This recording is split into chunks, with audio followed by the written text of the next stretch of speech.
मैं आज जंगल आया था, तो रास्ते में घूम रहा था। मैं कुछ अलग जड़ी बूटी ढूंढ रहा था, तो मेरे को रास्ते में एक और औषधि मिल गया, और एक और दवाई मिल गया, जो कि ये है। और ये मैं हूँ। अब इसको देखिए, ये है।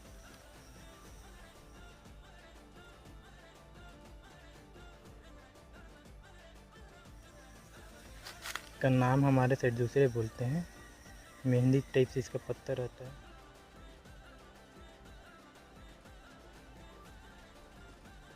ये बोलते हैं मेहंदी टाइप से इसका पत्ता रहता है।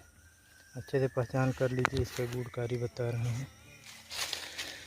इसका जो जड़ है, जड़ इसका, पहले तो इसको पहचान कर लीजिए।